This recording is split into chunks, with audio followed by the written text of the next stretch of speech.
मैं मुसलमान हूँ, लेकिन उससे पहले भारतीय हूँ। कर्नल सोफिया कुरैशी। अगर तुम्हारा मजहब तुम्हें इंसान से नफरत सिखाए तो कसम है उस वर्दी की जो सोफिया कुरैशी जैसी बेटियां पहनती है। वो मजहब से पहले भारत की औलाद होती है। गुजरात के वडोदरा में एक मुस्लिम परिवार, घर में अजान भी होती थी और देशभक्ति की चर्चा भी। उनके दादा सेना में, उनके पिता भी। पर जब बेटी ने कहा मैं भी वर्दी पहनूंगी तो समाज बोला लड़की होकर फौज। तो उन्होंने जवाब दिया मैं सिर्फ लड़की नहीं, भारत की बेटी हूँ। जब मजहब से ऊपर उठकर वर्दी को चुना, 1999 ऑफिसर्स ट्रेनिंग एकेडमी से कमीशन मिली। ये कोई पहली बार नहीं था कि कोई मुस्लिम महिला सेना में आई, लेकिन ये पहली बार था कि किसी ने मजहब की चादर से निकलकर देश की जमीन को सीने से लगाया था।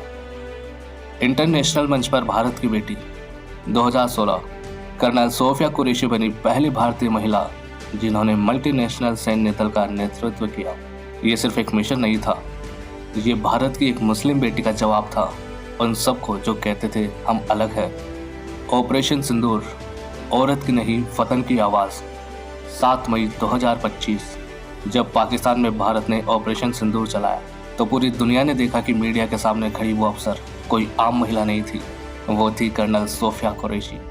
उनकी आंखों में जुनून, आवाज़ में आग और दिल में हिंदुस्तान।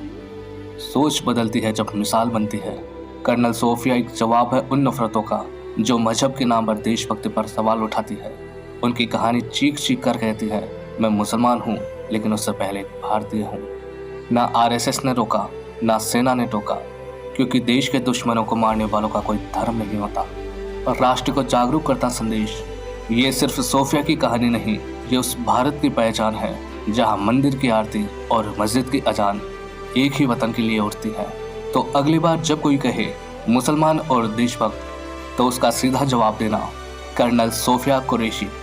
तिरंगे की शान को समझने के लिए ना हिंदू होना जरूरी है, ना मुसलमान, बस एक सच्चा भारतीय होना चाहिए। जय हिंद।